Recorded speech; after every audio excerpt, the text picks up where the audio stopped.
Ashamaa harka fuunee akka minagaa jirtu hordoftoota miidiyaa Caffee Akadaamii. Kun barnoota intarpirenshiippii barattoota fireeshmaanii waggaa tokkoffaa barataniif kan hojjetamaa jiru. Kunoo arraan tana keenya jirra. Mata dureen keenya kan arraan tana process of marketing research jedha. Amma dura egaa chapter 5 intarpirenshiippii marketingii eegallee jirra. Chapteriin kun hedduu dheeraadha. Hedduu dheeraa waan ta'eef bakka qacarlootti nama barbaachisu qacarloottiin fakkeenyaa wajjin isin ibsa. Bakka immoo dilas hin barbaachifne dilas yookaan waan dhufne waanuma calumettee asirra katabamte dafeetiin gubbaarra dha'ee bira dabraa jechuudha. Kanaafuu akkasitti akka beektanii jechuudha. Anuu bakka jabduu haa bakka sirriin nama barbaachistu bakka sila faayinaan irratti ni dhufti jedhamtee yaadamtu qacarlottiin fakkeenyaa wajjin isin himaa jechuudha. Kanaafuu namoonni miidiyaa keenya Caffee Akadaamii haarii taatan sabiskiraayib godhaa mallattoo bilbila san gaccuqaasaadhaa achi booda ool irra keessanii achi booda erga ool irra keessanii booda viidiyoon asirratti hojjetamtu hundinuu akka kallattiin isin bira geessu jechuun notifikashinii isiidha. Kanaafuu kallattumaan karaa paartii teenya kaarraan tanaatti ceenaa jechuudha. Paartiin teenya kaarraan tanaa maal jetti? Process of marketing research jetti. Adeemsa qorannoo magaalaatti godhan. Magaalaa tokko qorannoo magaalaa akkamii godhaa? Qonnoo fi qorannoo magaalaa akkamii gaggeessaa adeemsa kam keessa dabaraati waan jettu mata duree kana dafeetiin gubbaarra dha'ee gad dabaree bakka sirriitti namaa himamuu qabdu jira harma gad kana dafeetiin gubbaarra dha'aa jechuudha.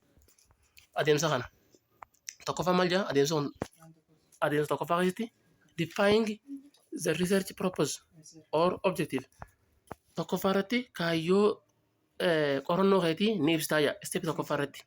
Isteepii qorannoo magaalaatti gootu keessatti isteepii tokkoffaa irratti kaayyoon qorannoo kiyyaa maali jetteeti achi keessa ni ibsitaa jira. The following question gaafii armaan gadii jira help to establish objective kaayyoo ati research itti gaggeessitu kanaaf si gargaaraa jira.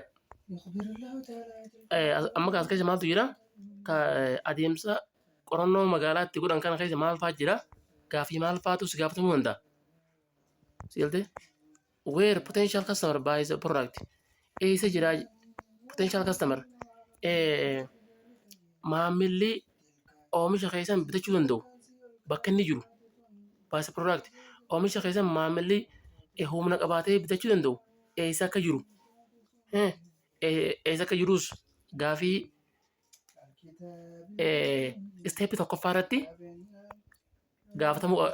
gaafatamtu yookaan achi keessa jiraachuu qabudha.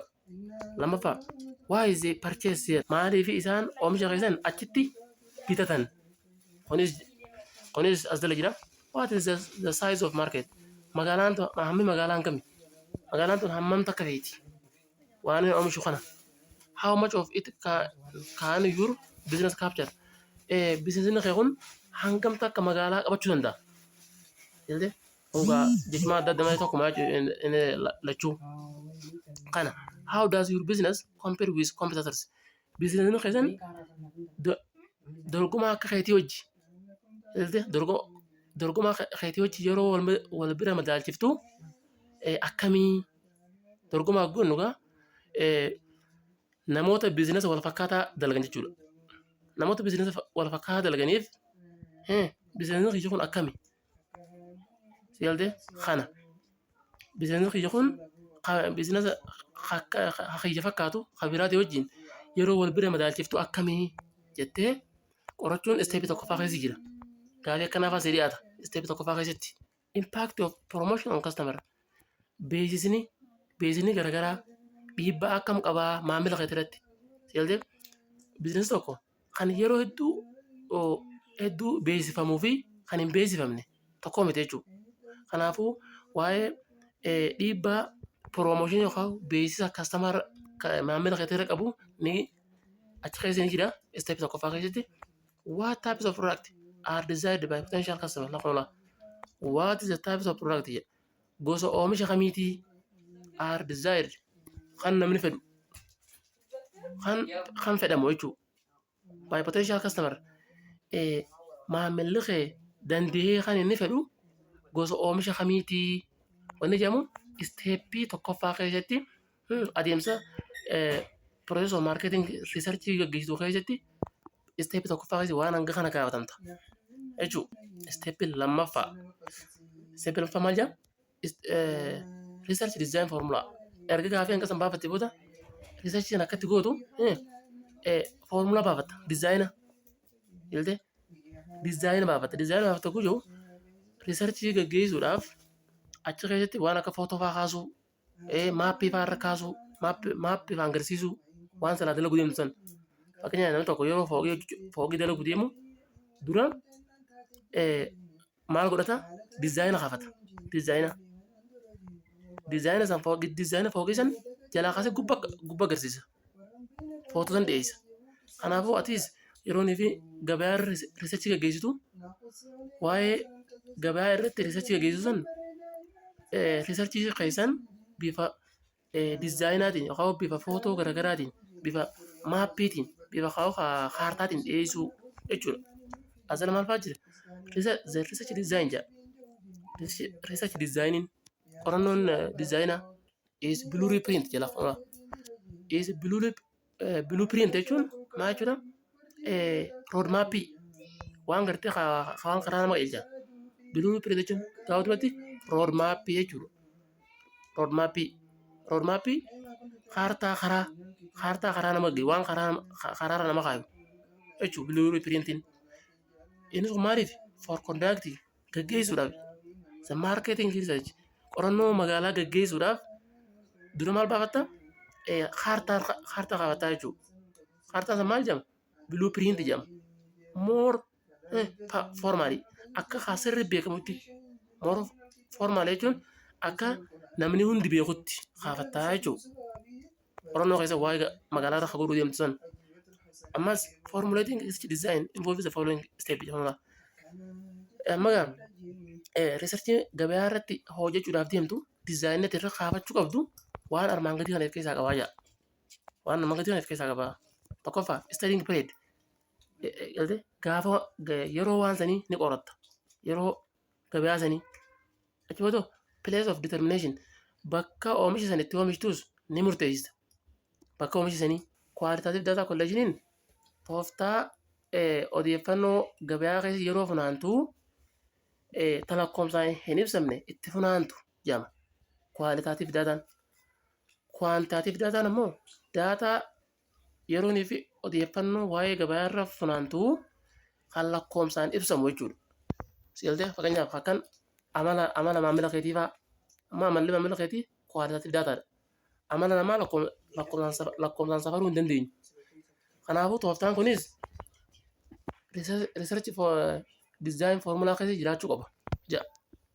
Kana amma gaa method of collecting quantitative data tooftaan itti odeeffannoo lakkoomsaa waan lakkoomsaa wal qabatu itti funaantu keessa kan jiru tokko survey. Kaan immoo observation and experimentation waan sadii kana keessa jira. Wanni sadeen kun yoo qajeelota himnenne yeroo nurraa guba waan ta'eef qajeelota hanga kana gubbaarra qajeelota laalaa jechuudha. Kabira ammas definition of the information needed. Ammas hiika waan silaa qorannoo irra godhuu barbaaddu sanilleen yeroonii fi roodmaappii yookaan footoo waa'ee qorannoo gabaa irra gaggeessu san keessa jiraachuu qaba. Hiikni waan ati dalaguu deemtu sanii. Kana kabira ammas questionary design ammallee akkataatti gaafii yookaan gaafii itti nama gaafattu dizaayinaan qopheeffachuu qabda.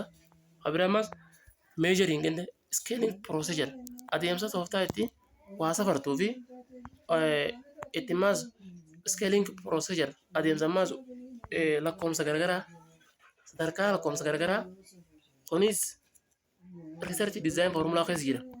Kana jechuudha.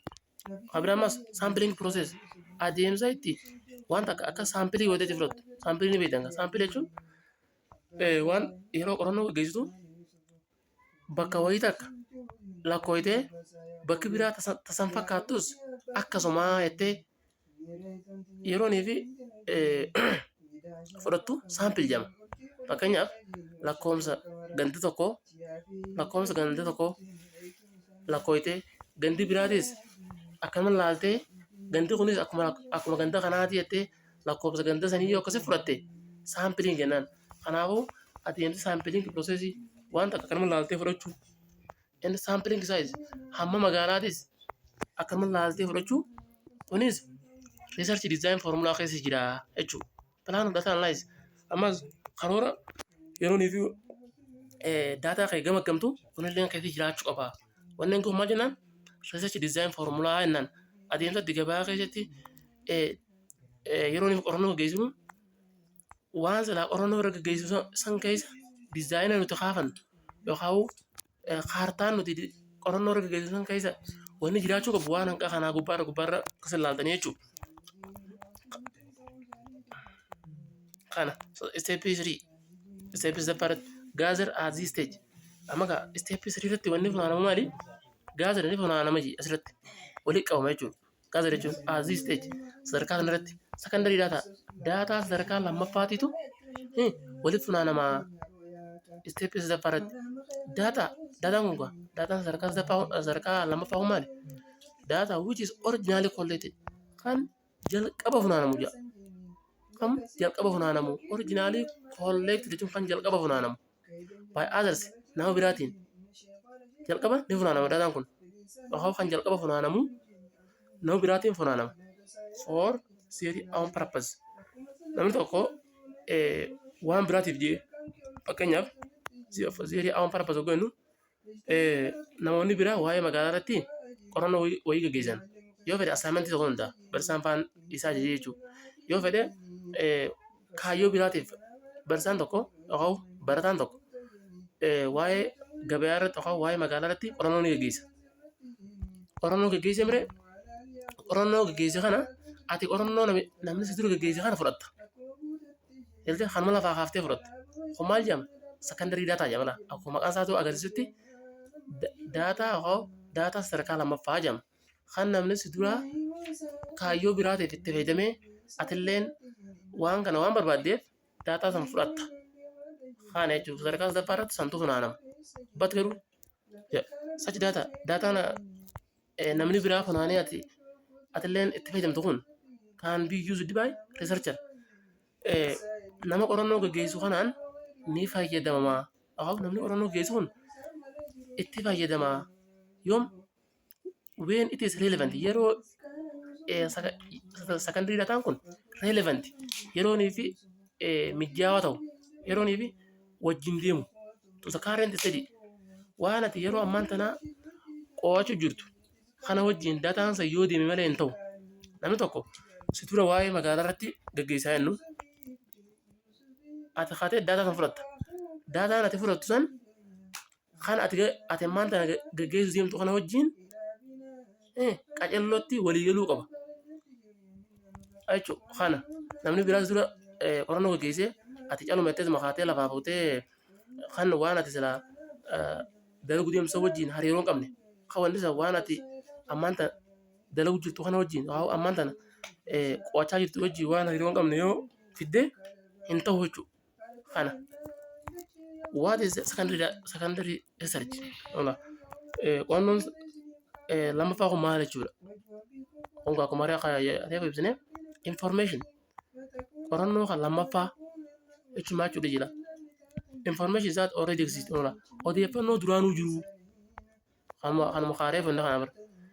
Namni tokko si dura qorannoo godhee ati deemtee waraqaa qorannoo inni amma dura deemee lafa kaayisa yoo fudhatte waraqaa qorannoo lammaffaa jedhama. Kanaafuu information kun kasi duraa'u jiru jechuudha. Kana jechuun maal afaan Ingiliffaatiin information odeeffannoo that already kan durseetu exist jiru kan si duraa'u jiru jechuudha. Sadarkaa sadaffaa irratti kana secondary dataan sadarkaa lammaffaa kun odeeffannoon sadarkaa nama lammaffaa irraa argattu kun is less expensive hedduu gabbu'aa jedha. Less expensive faallaa qaaliiti hedduu gabbu'aadha. Than primary data sadarkaa tokkoffaarra data sadarkaa tokkoffaa jechuun kan ati iyyaan gartee ifumaaf waan dhugaa ta'uu jiru iyyaan gartee barreessisee jechuudha. Kana secondary dataan ammoo namni biraa arkeeti namni biraa siime namni biraa waraqaa waa'ee sanirra barreesseeti ati waraqaa san fudhatti information ati qaama dhugaarraa arganne jechuudha. Qaama lammaffaarraa argatte. Kanaaf leestaa jechuudha. Lees expense jechuun hedduu gabbu'aadha. Rakishee jechuudha.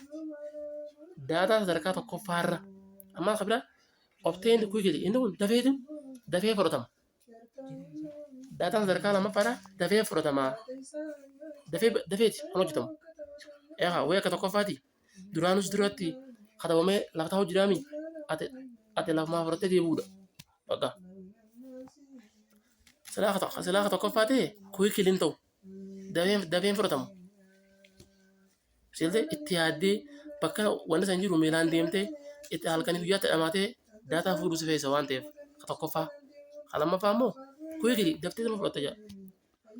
Ammaa kan biraa amalli daataa sadarkaa lammaffaa kan ati qaama lammaffaa irraa argatte. But maybe outdated. Kan yeroon itti darbe ta'uu danda'a. Kan yeroon itti darbe ta'uu danda'a. And less valid. Kan ammas sababa hin qabne. Kan sababni isaa gabbu'aadha. Waan takka haata sababa irra hunduute waan hin ta'in ta'uu danda'a jechuudha. Kana. Ammas step afuraffaarratti. Step afuraffaarra maal funaanta ammas gather primary data. Data sadarkaa tokkoffaa funaanta amma. Data sadarkaa information akka odeeffannoo sadarkaa tokkoffaa. Amma kan information hin qabne. Waa'ee magaalaa irratti information sadarkaa tokkoffaa funaantaa hoggannu primary hoggannu primary isii galamre primary isii tokkoffaa jechuudha. Maaliif akkana jeen kallattiidhaan waan silaa information irra guruu barbaachisan yoo maamila keetii irrattis ta'e waa'ee maamila keetii waa'ee oomisha keetii yoo qorannoo gaggeessuu barbaadde sadarkaa afuraffaa irratti bira dhayxeeti sigaltee bira dhayxeeti haasessitee ifii keetii haasessitee waan san iyyaan gartee barreessita. Kana maal jennaan primary data jennaan odeeffannoo sadarkaa tokkoffaa walii qabachuu jennaan jechuudha. Ifii bakka san dhayxee iyyaan gartee yeroo guutuu jechuudha. Kanaaf jechuudha. What's the primary research? Qorannoon tokkoffaa maal jechuudha? Qorannoo qaama lammaffaa irraa hin tahin kan ati iyyaan laaltee guutu. Akkasii maal jechuudha? Kanuma amma inni kana bifa gaafeetiin nu gaafate. Ono lafaa jechuudha. Original information. Odeeffannoo jalqabaati. Gathered kan funaanamu for specific purpose. Kaayyoo wayiitiif odeeffannoo jalqabaa kan kallattiin nama san bira dhayxee yookaan bakka silaa information irraa funaanuu barbaachisan bira dhayxee odeeffannoo san funaantu odeeffannoo jalqabaa jedhama. Fakkeenyaaf odeeffannoo jalqabaa godhannu kanuma reefu waa'ee primary data irratti haasofne jechuudha.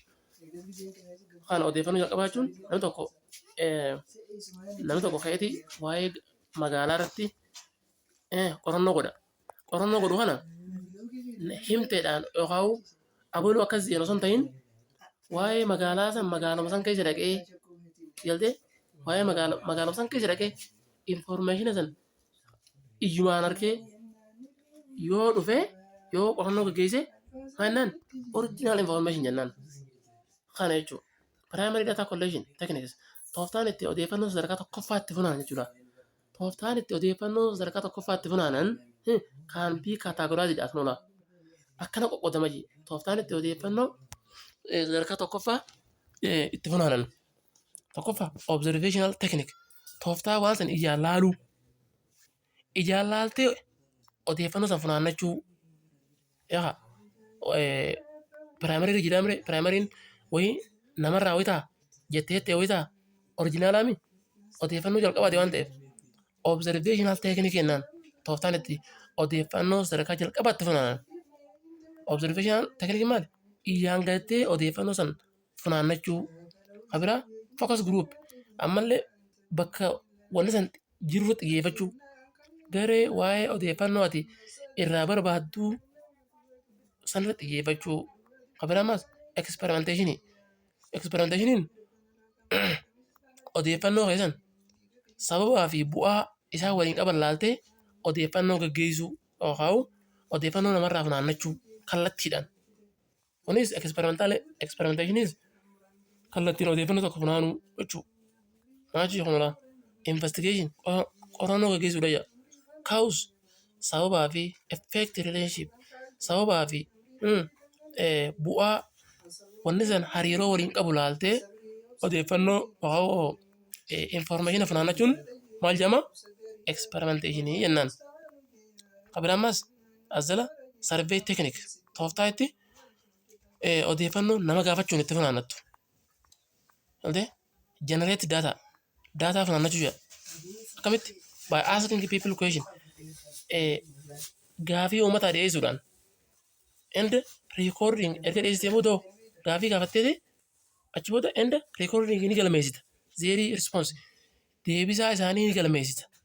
Kunis odeeffannoo sadarkaa jalqabaa keessa jira jechuudha.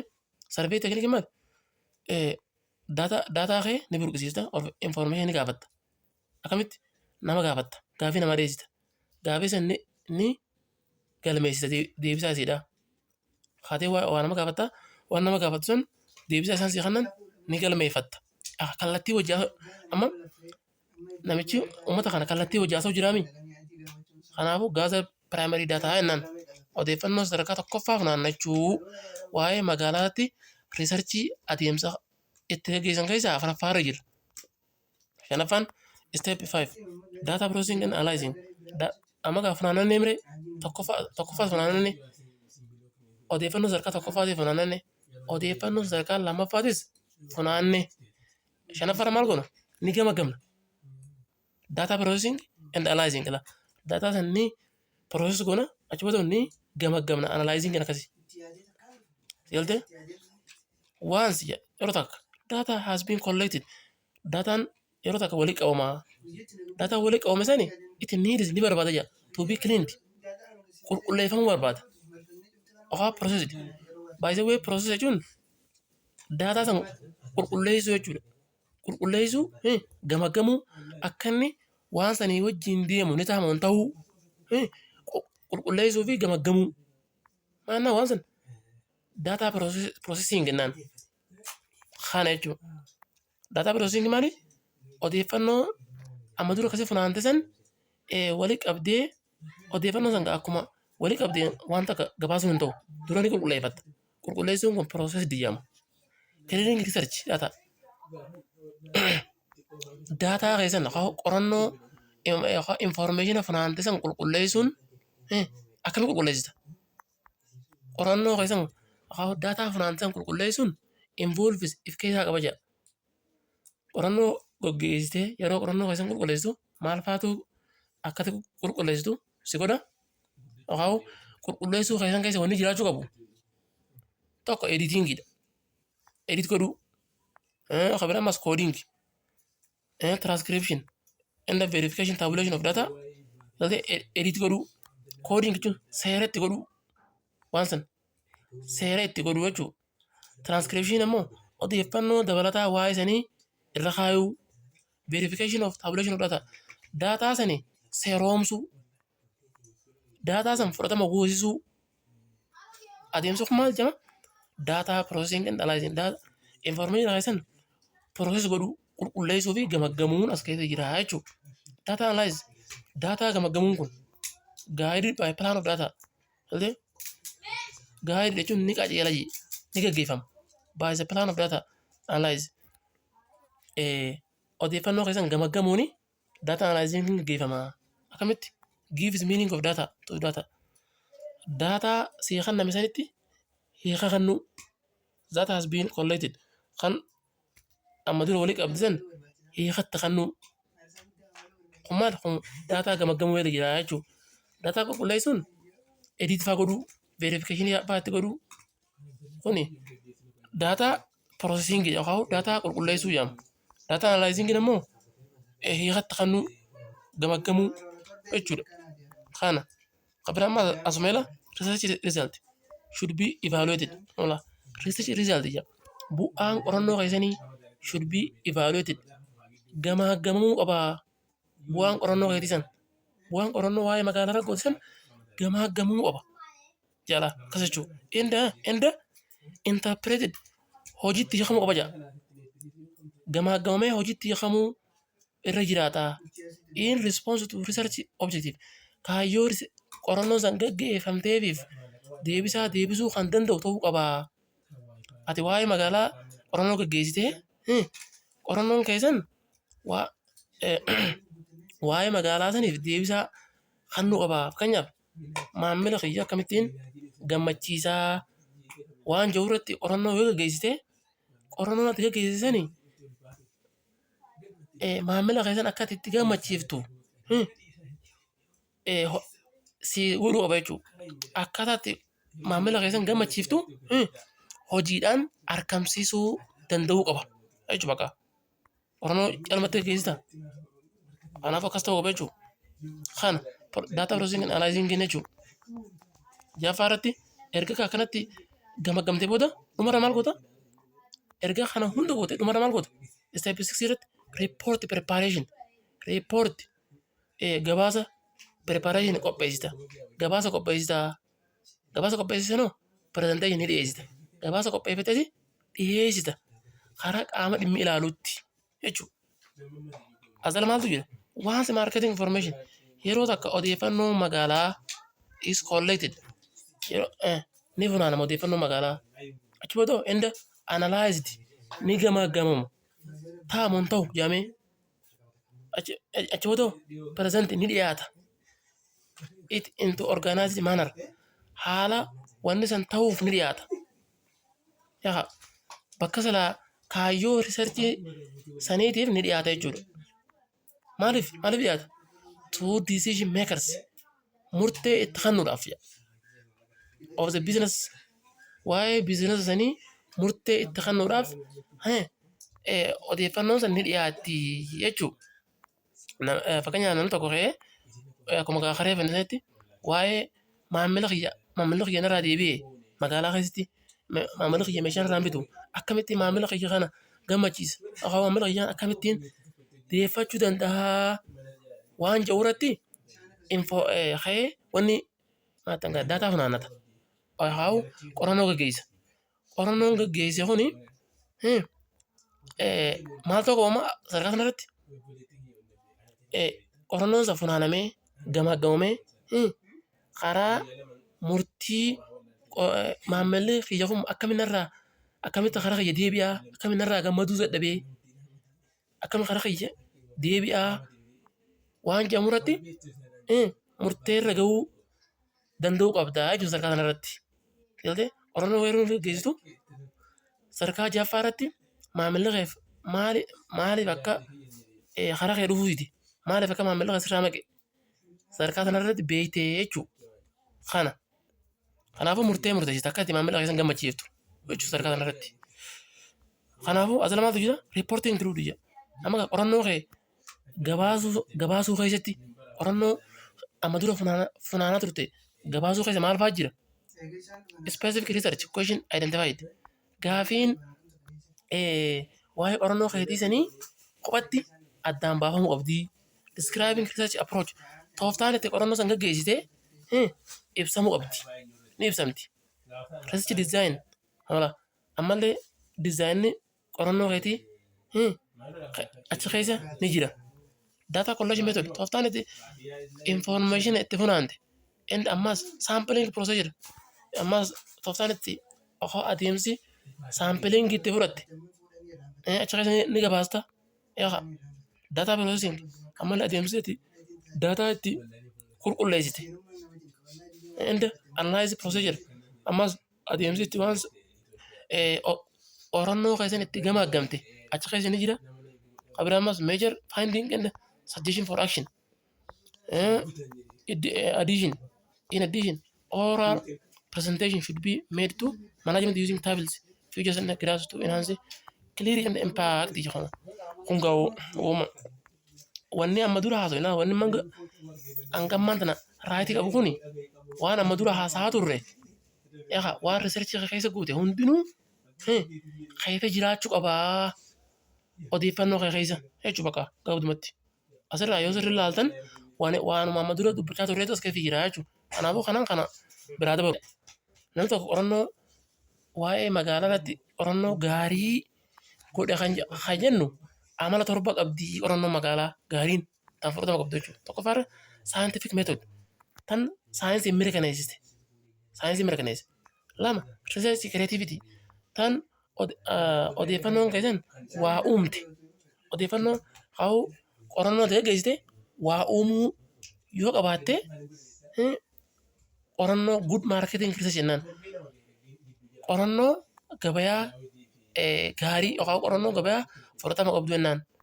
Abiraamas sadaffaan multiple method kan tooftaa garaagaraatiin odeeffannoo funaannattees. Afuraffaan independence of models and data. Daataan ati funaannattani kan if danda'e ta'uu qaba. Tooftaa odeeffannoo keetisan odeeffannoo if danda'u ta'uu qaba. Shanaffaan value. Cost of information. Information gatii qabaachuu qaba. Gatii jechuun nama bira fudhatama qabaachuu qaba. Cost jechuun kan ammaas waciin keessa jiraatte ta'uu qaba. Wanni fedhee wacii malee hin argamtu. Ammaas 16 health skepticism. Shakkiirraa shakkii qabaachuu qabu. Shakkii qabaachuu qabu. Fayyaa qabaachuu qabu. Waa'ee kan magaalaa sirrii ibsituu qabu. Torbaffaa ethical marketing kan naamusa magaalaa eegita ta'uu ammaas torbaffaa. Wanneen kun maal jennaani? Odeeffannoon tokko haa qorannoon tokko waa'ee magaalaa irratti gaggeessitee amala torban kana yoo qabaate odeeffannoon keessan odeeffannoo gaarii odeeffannoo mijaawaa taha amala odeeffannoo gaarii haa odeeffannoo haa qorannoo magaalaa gaarii waan hanqaaneef keessaa qabaa jechuudha. Kana importance of marketing intelligence barbaachisummaa magaalaa beekuu jechuudha. Barbaachisummaa magaalaa beekuu namni tokko magaalaa yoo beeke malee caaluma jeetuma gurguraa yoo malee haa waan dalagsan dalagaa yoo malee bu'aan qabu jechuudha. Magaalaa yoo beekne haa magaalaan guyyaa tokko ol kaatii guyyaa tokko gabbuuti.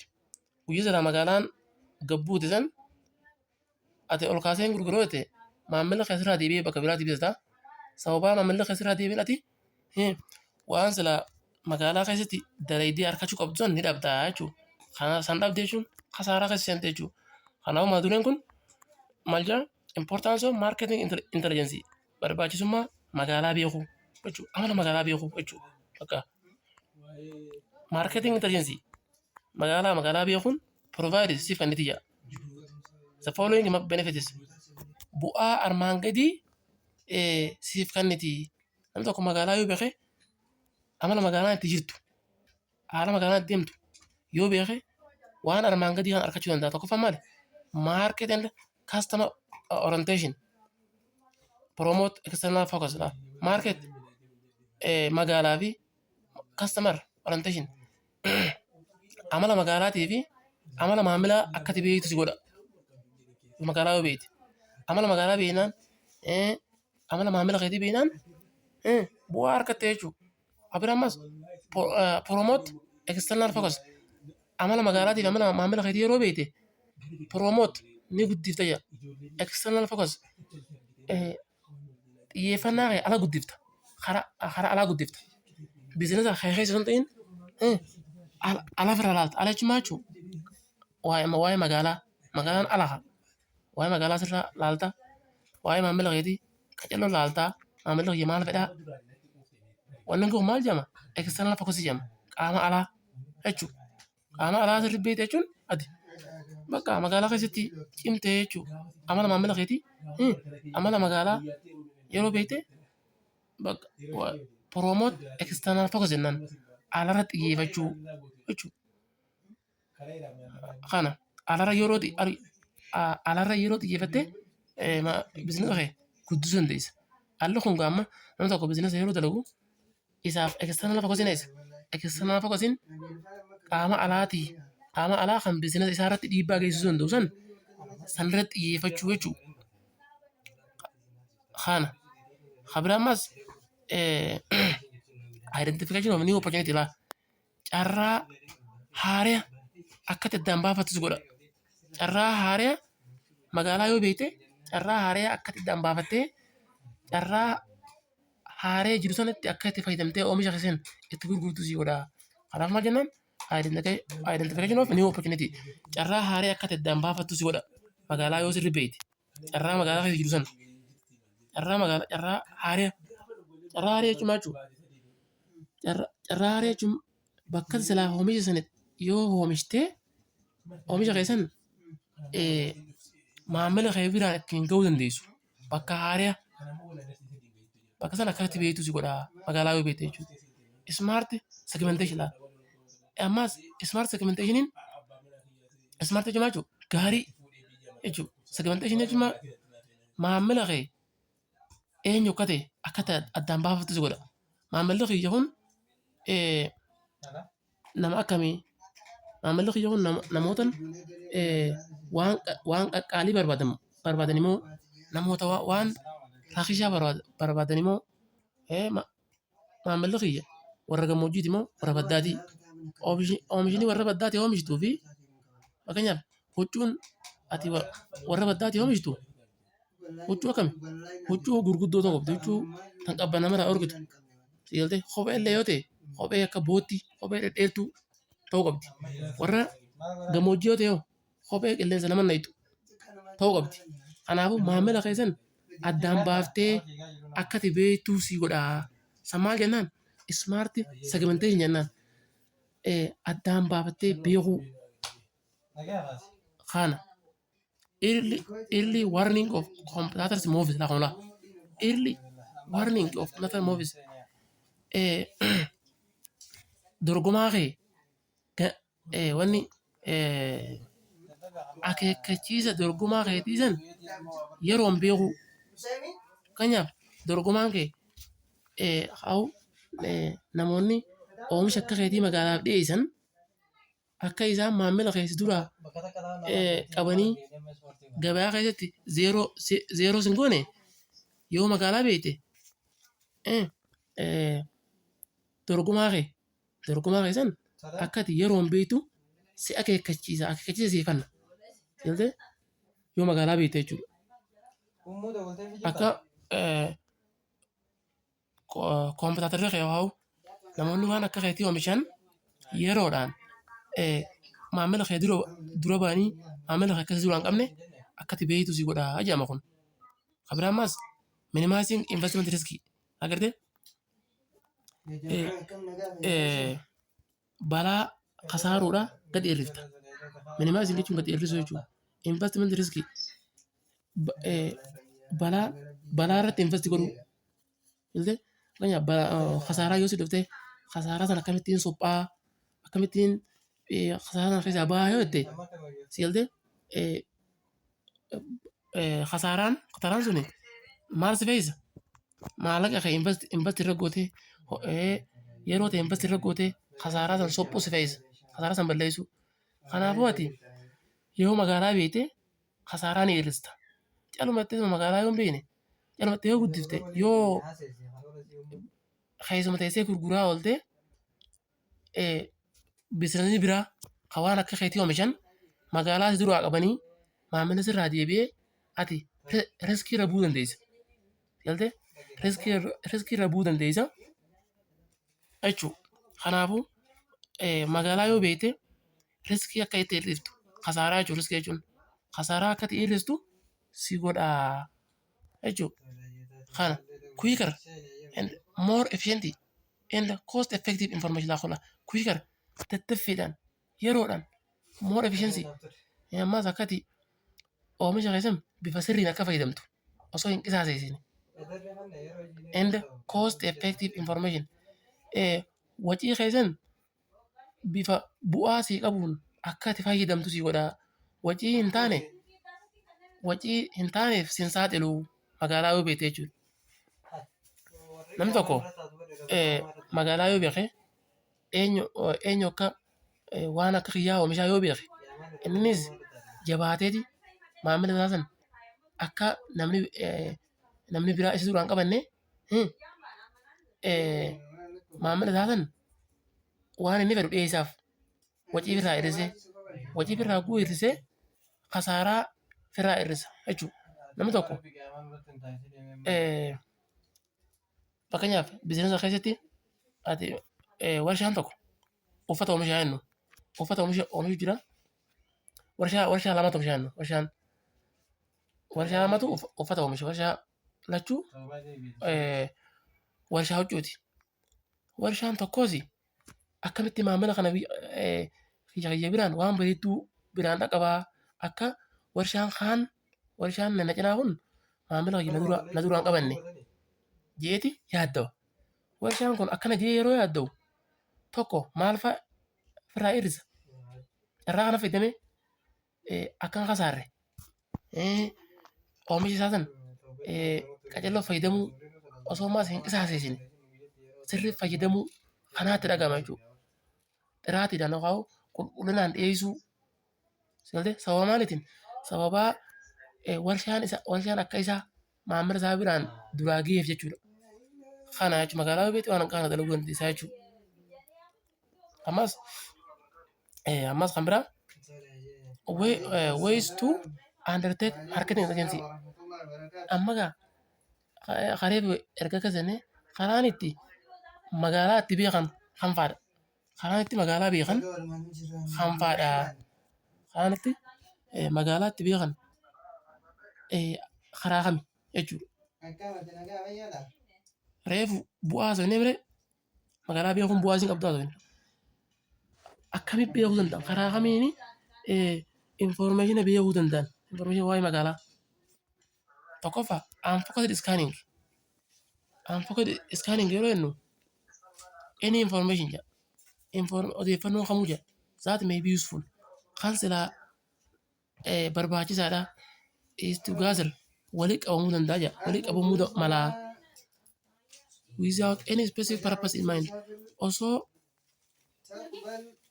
information kana kaayyoo kanaafiin barbaadaa jettee osoo sammuu keessatti yaadini osuma yaadne information tokko argatta. Jaltee barra odeeffannoo akkasiin jira barra ati osoo odeeffannoo kanaatiin barbaada kaa'u qorannoo kanaatiin godhaa injiini osuma akka deemtu odeeffannoo wayii argatta. Kun maal jennaan unfocused scanning jennaan osoo itti yaadin odeeffannoo argatamu osoo itti yaadin sammuu keessatti waan akkanaa jettee osoo itti yaadin odeeffannoo argatamu unfocused scanning jennaan kunis odeeffannoo waa'ee magaalaa keessa jira. Lammaffaa unfocused scanningiin osoo itti yaadin argachuu jechuudha. Semi-focused scanningiin immoo tokko irratti osoo hin ta'in hedduu irratti xiyyeeffattee walakkaa argachuu tokko irratti xiyyeeffattee yookaan maarree osoo hin taane semi-focused scanningiin information hedduu irratti xiyyeeffattee walakkaa isaa argachuun maal jennaan semi-focused scanning jennaan. Semi-focused scanning jennaan. Unfocused scanningiin osoo odeeffannoo tokkollee itti yaadiin osuma akkana calumattee deemaa jirtu information argattu unfocused scanning jennaan. Amma kan biraa information search. Amma kan informal search. Karaa hedduun hin beekamneen information odeeffannoo barbaadu karaa hin beekamneen karaa dilas hin beekamne jechuudha. Limited karaa daangawaa ta'een and unstructured karaa hin qindoominiin karaa qindoomina hin qabneen attempt yaaluudha jedha to obtain information argachuuf yaaluu karaa osoo if hin qindeessin information argachuuf yaaluu for specific purpose kaayyoo wayiitiif jettee osoo information hin qindeeffatin karaa gartee karaa hin taaneen calumatteesuma karaa gartee qorannoon garagaraa akkana godhi siin jenneen yeroo ifi gootu karaa duuba ammas karaan kun maal jedhama karaa duubatti hafaa jedhama informal searching karaa duubatti hafaadhaan karaa qindaa'ina hin qabneen odeeffannoo waa'ee wayiirra barbaaduu jechuudha. Kabiraamas formal search hongaama karaa beekamaadhaan odeeffannoo barbaadu karaa beekamaadhaan. Ziis kun karaa beekamaa karaa saayinsiinis deeggaruu jechuudha. Karaa saayinsiinis deeggaruun barbaadu Maal kana jechuun waa'ee magaalaadhaa odeeffannoo waa'ee magaalaa fakkeenyaaf tokkoffaadha odeeffannoo waa'ee magaalaa aan fokkati iskaaniingiin osumatti yaadin osoo waa'ee magaalaatiin odeeffannoo barbaaдаatti osoo deemuun ta'in calumatti osoo deemuu jirtu information argattu waa'ee magaalaa irratti aan fokkati iskaaniingi jedhama. Lammaffaa osoo mammaas magaalaa waa'ee magaalaa irrattiin akka waliigalaatti information godhaa jettee osoo deemtu information hanga tokko argachuu maal jedhama sun semi focused scanning jedhama. Amma sadaffaa irratti informal searching ammoo karaa qindoomina hin qabneen karaa gartee calumattisuma karaa gartee saayinsiin hin deeggarreen karaa beekamtii hin qabneen yeroonii fi odeeffannoo waa'ee magaalaa barbaaddu informal search jennaan. Afuraffaa formal searching ammoo karaa saayinsiin deeggaruun odeeffannoo waa'ee magaalaa barbaadu karaa gaarii ta'een karaa tooftaa qabuun odeeffannoo waa'ee magaalaa barbaadu jechuudha. Kun maali? This purpose kun gama purposeful search jedha. Odeeffannoo kaayyoon guutame jedha.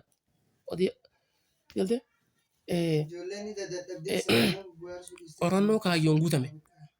Maaliif information odeeffannoo takkaaf in systematic way karaa tooftaa qabuun odeeffannoo kaayyoof baatee karaa tooftaa saayinsiin deeggaruun yeroo ifi barbaaddu formal sarchii jennaan. Kun faallaa informal sarchiiti. Barbaacha qorannoo karaa kaayyoo qabuun deemuu informal sarchiin ammoo karaa duubatti afaadhaan karaa uninstructured ta'een karaa qindoomina hin qabneen odeeffannoo waa'ee dhimma wayii irratti barbaaduun informal searchii yeroo ta'u formal searchiin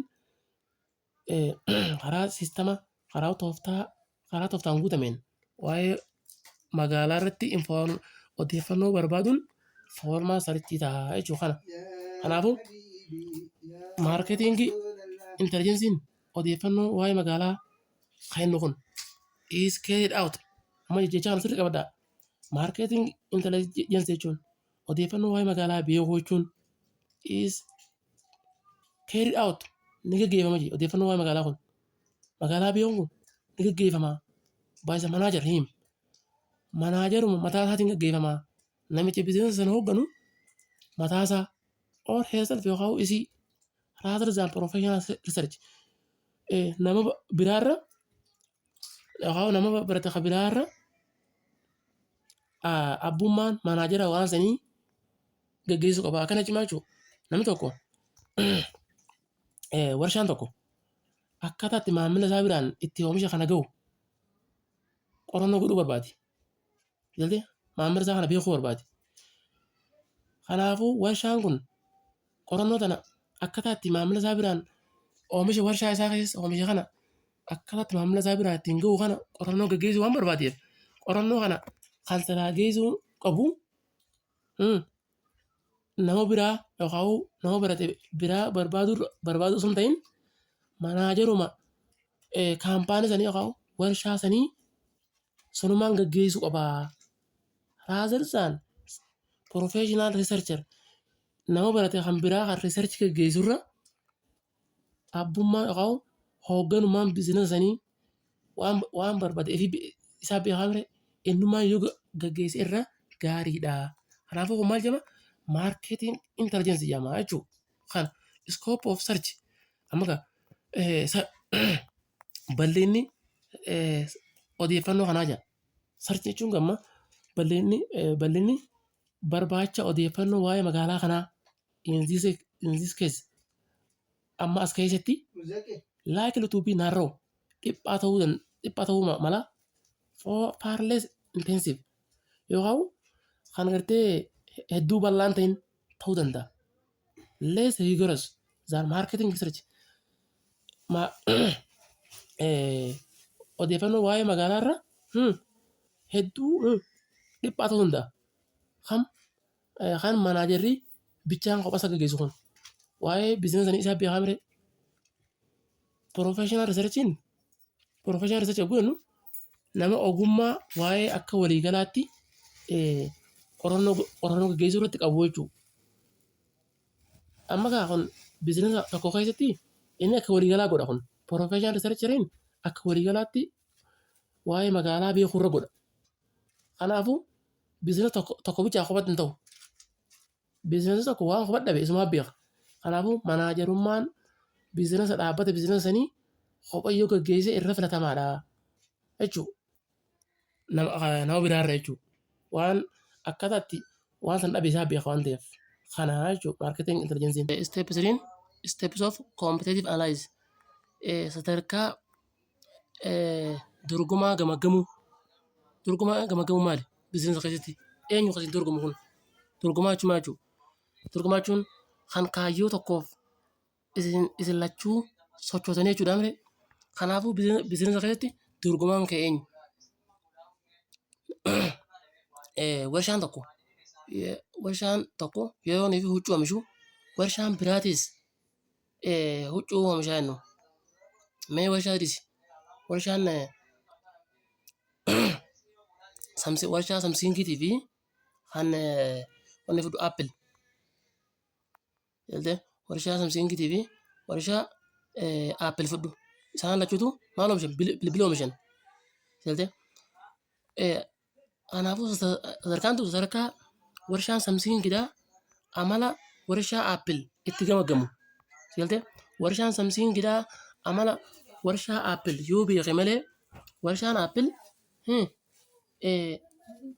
maamila isaa gatii gabbuuseeti bilbila Apple jedhamu maamila yoo dhiyeesse warshaan Samsingiidhaa bilbila Samsingii oomishu na kasaara jechuudha. Maaliif maamilli duraachi deebi'e waan ta'eef.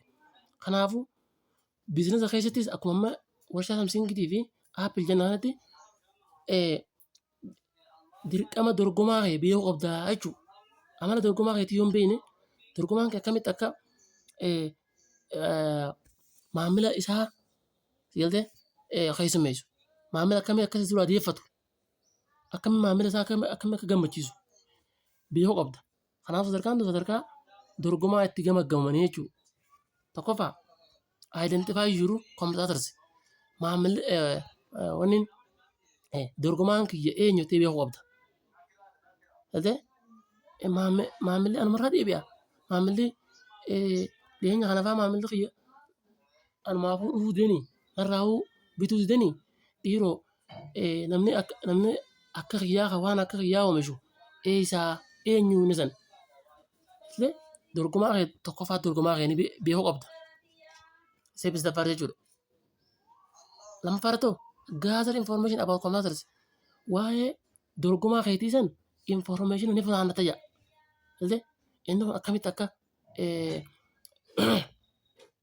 Inni kun akkamitti akka maamila isaa gammachiisu. Information waa'ee dorgomaa keetii waliif funaannataa jedha. Sadaffaa ta'u gather information on competitors. Ammas dorgomaa keessan irratti information ni funaannata. Afuraffaa irratti analyzing competition. Dorgommii tana ni gamagamta.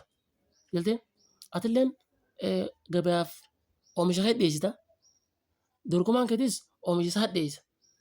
Oomishni an dhiyeessu kunii fi oomishni dorgomaan kiyya dhiyeessu kun haa akkamii jetteeti gamagamta. Hogguu gamagamte achi keessa maal fa'aa sii gala? Shanaffaa dhufta gama waan sii galu shanaffaa irratti sii gala jechuudha. Shanaffaa irratti sii galti. Shanaffaa maal? Develop a price lafa gatii kee ni guddifta. Yoo sirna gatii keetii ni fooyyessita. Dorgomaan kee gatii gabbuuseeti maamila kees dura adeeffate. Atis tooftaa odeeffannoo harka ta'e maal tan? Ati gatii maal goota? Gatii gabbuusta. Yoo gatiin gabbuusu adees waa'ee gatii irratti akkasitti deemta. Maaliif maamilli tokko meeshaan gatii takkaa yoo ol ka'e karaa gora sirraa gora gatiin isaa ol ka'e karaa bakka gatiin gabbuutuu dhagaa jechuudha. Garuu meeshaan tokkuma sababaa gatiitiif maamila kee sirraa maguu danda'a. Kanaafuu ati gatii kee fooyyessuu sirra jiraataa jechuudha. Erga dorgomaa kee bartee illaa inni kun akkanatti maamila narraa adeeffachuu jira. Gatii irraa gabbuuseeti maamila narraa deeffachuu jira jettee atillee sirna gatii keetii san ni guddista. Ni guddisa kun jiru deeveloopi jechuun gatii san ol kaaftu osoo hin ta'in gatii irraa waan silaa gartee dorgomaan kee godhe san atillee akkas gootee gurgurta gatii kana. Kanaafuu the goal of your competitive analysis gooliin yookaan kaayyoon gamagamuu dorgomaa kee gamagamuu kun dorgomaa kee maaliif gamagamta? Kaayyoon isaa maali? Is to identify addaan baafachuuf. Illee addaan baafachuuf dorgomaan kee eenyu qotee? Illee addaan baafachuuf amma adda baafata. Achi booda expand erga addaan baafatee booda expand ni babal'ifta upon your competitive advantage. Atis bu'aa waliin dorgomuu san ni babal'ifatta. Competitive advantage jechuun atis wayii oomishtaa namni tokko ka'ee wayii oomisha qabiraatis wayii oomisha atii fi dorgomaan keessan bu'aa isin waliin dorgomtanii harkattan competitive advantage jennaan kana jechuudha. Kanaafuu ati dorgomaa kee yookaan biizinasii tokko dorgomaa akka isaa wanni beekuun isarra jiraatu maali? Amala dorgomaa san beekee isaan dorgomee bu'aa wal dorgomiinsa keessa jiru kan akka harkatuuf jechuudha. To make your competitive analysis effective.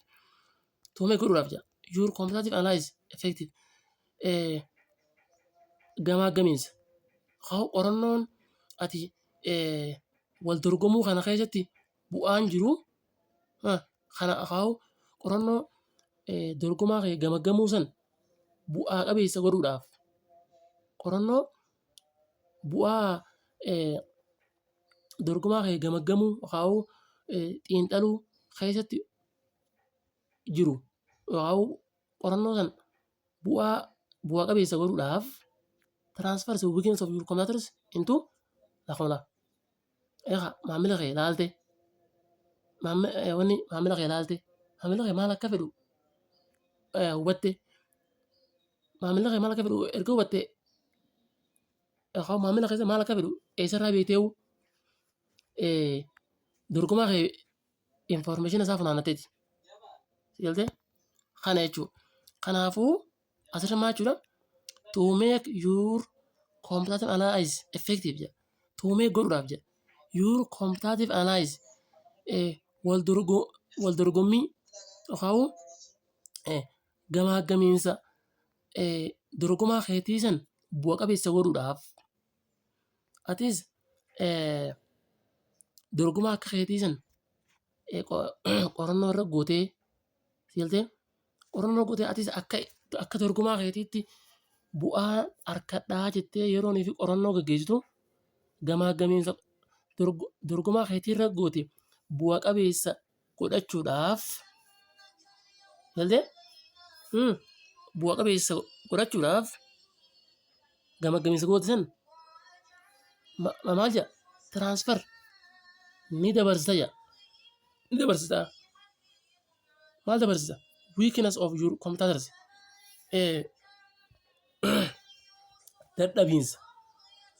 Dadhabiinsa dorgomaa keetii san ni dabarsita. Into potential strengths. Karaa cimeenya keetii dabarsita. Karaa cimeenya keetii dabarsita. Into potential strengths for your business. Fakkeenyaaf biizinasii kee dorgomaa kee qacarrii yeroo ni hubatte bakka inni gartee dadhabiinsa qabuun bakka maamilli isaa irraan fedhin san bakka san dhiyeessiteeti gamaagamiinsa dorgomaa kee ilaalte kana karaa cimeenya biizinasa keetii jijjiirratta. Sigaltee fakkeenyaaf akaateeti nama lamaatu wal cinaa wanni qabaannu dukkaana abba lama dukkaana yookaan mana huccuu mana huccuu fudhu nama lamaatu mana huccuu qaban jaallachuu mana huccuu qabanii mana huccuu aadaa haadhume mana huccuu aadaa qaban jaallachuu mana huccuu aadaa qabanii amma gaa mee isaan lamaan kana waan ishii fudhu caalaa fi caaltuu. Caalaanis mana huccuu aadaa qaba. Caaltuunis mana huccuu aadaa qabdi. Caalaan maal gaggeessa gaama? Caalaan ka'ee akka caaltuun huccuu isaa kana huccuu caalaa kana irratti gatii isaa gadi hin buufne yookaan akka caaltuun maamila caalaa kana duraan qabanne maamilli caalaa akka karaa caaltuu hin mayneef caalaan maal godhuu qabaa? Tokko gatiillee irraa hir'isuu qabaa. Ammallee maamilli caaltuu kun yookaan maamilli isaanii kun maal akka fedhu caalaan beekuu qaba. Ammallee bakka caaltuun silaa itti dadhabina qabdu bakka silaa maamilli fedhu bakka san dadhabina san guutee caalaan karaa cimeenya biizinasa isaa deeffachuu qaba jechuudha. Kanaafuu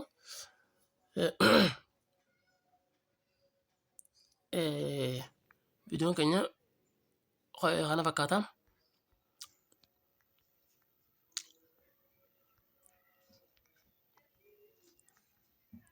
Kanaafuu viidiyoon keenya kan irraan tana maarkeetingii irratti qonnaa shan intarpireenshiippii afaan oromootiin hojjetaa turre kana fakkaata. Namoonni miidiyaa keenya miidiyaa caffee akkaadaamiitiif haaraa ta'an sabiskiraayib sheer godhaa. Waan isin galle yaadaa fi qeeqa qabdanis jalatti nu barreessaa. Kanaafuu waan hanqammaa nu daawwattaniif hedduu galatoomaa horaa bulaa deebanaa isinin jenna.